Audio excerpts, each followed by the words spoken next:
นะครับชัยธรรมวุฒินะครับเจ้าคณะตำบลตั้นแหวนนะครับวันนี้โอ้ท่านมีเมตตามาให้จังซอนะครับท่านพระครูชัยธรรมวุฒิแจ้งซอจากอ่อนโยกมือสาตุนเจ้าสำนักตั้งเจ้าครูบาได้เมตตาศิลปินปืนบานเจ้าคณะตำบลบ้านเวนอย่างซอหมู่เฮาได้ใบแดงแล้วนอนใบแดงอย่าได้ใบมูลกับอัลละน้องมองเอาไว้สาเรื่องกูใจทำมาวุฒิใจบองนางรีสุดอ่อนยกมือสาเจ้าคณะตำบลนาบ้านแวนปานมาได้ยาเมตตาจังซึ่งจังปีเพราะวันนี้กินตานานบุญว่าจะของขอบคุณกันตึงน้องตึงปีรางวัลเมตตาใบนี้มอบเพื่อจังปีมอบเพื่อจังสองขอบพระคุณความเมตตาเจ้า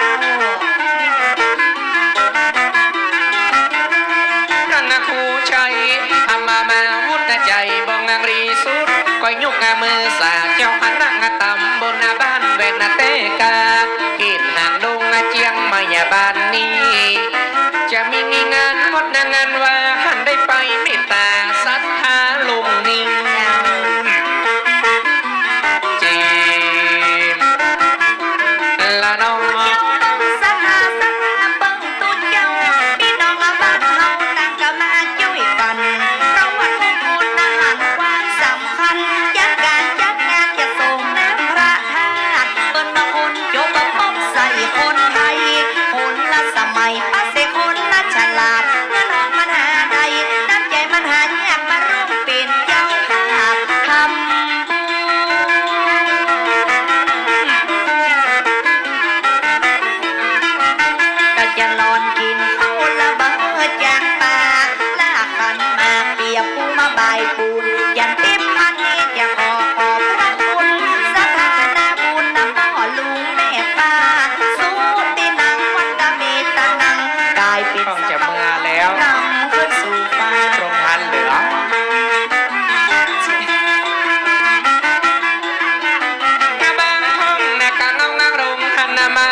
ปีหาคณะสัทธา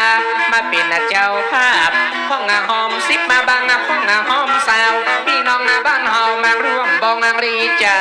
จับมาบางห้องจุดเขาไปส่องภาพนับเป็นเงินบาทเขาก็ยังบ่ห้องไอ้อาจารย์ติ๊บเจ้ายังโชว์เฮานะครับ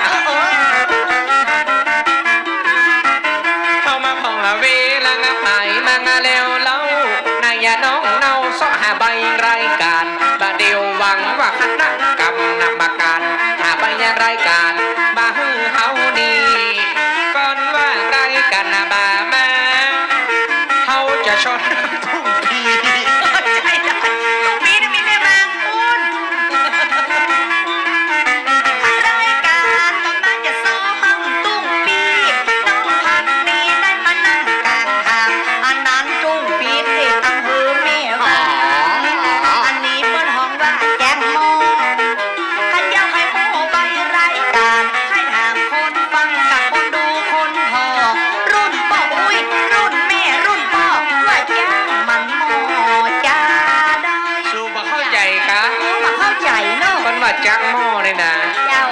มันมีประวัติหรอกับเปิ้นว่าจ้างโมข้าเจ้าก็ว่าจ้างโมก็ว่าเอาจ้างใส่หม้อเป็นจะได้หามาสองงานวัดมาสองงานบา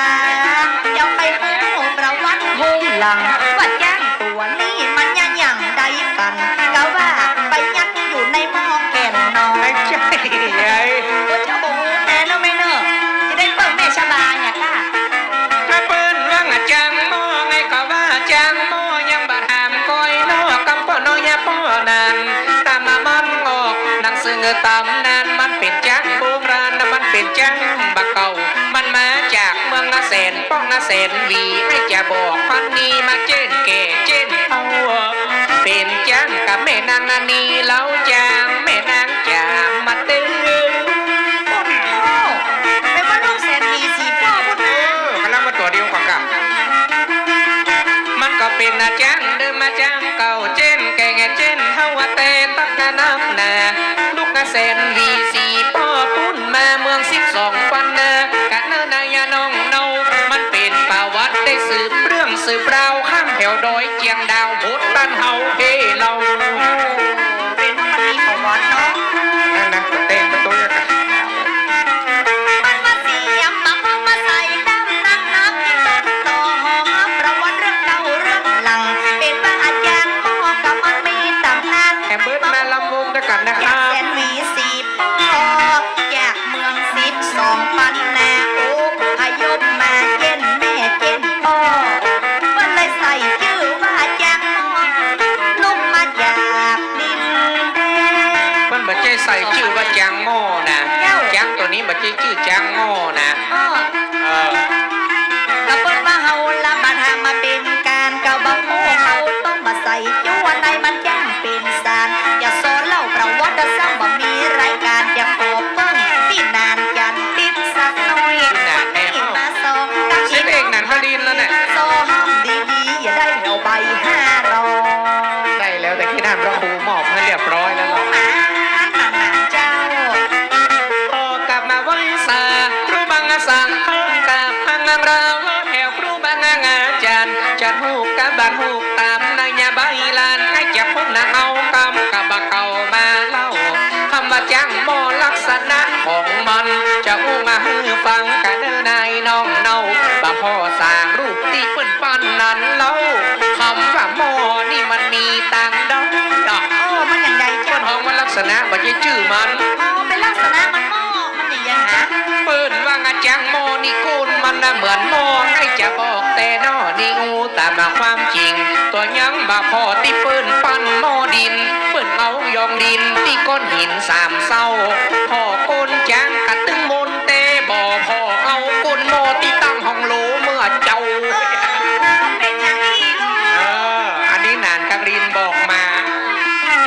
ก็เป็นบ้าประวัติมันก็มีนักลับเปิดมันมีกะละมังเขาใส่ชื่อใส่เสียง อย่างไร น ครั อบ กกันเติมบ้านนอกในเวียง อันนี้จังหม้อ ว่าชื่อเสียง อันนี้กะละมัง ตั้งขัดเจ้าเขาห้องอีนี่กะละมังอย่าอุ้ม ใหญ่นะ ฟังให้คนแก่คนเฒ่า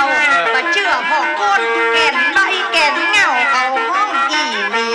กะละมัง แต่เจ้ากะตีนตั้งกะละมังมาสองแกนแล้วนะ เอาว่าเล่นบาดายาว่าเล่นละบาดอกเอายิกแก้มหยอกให้อย่าไปเล่าควันอันนี้แล้วน้องสืบมาเป็นต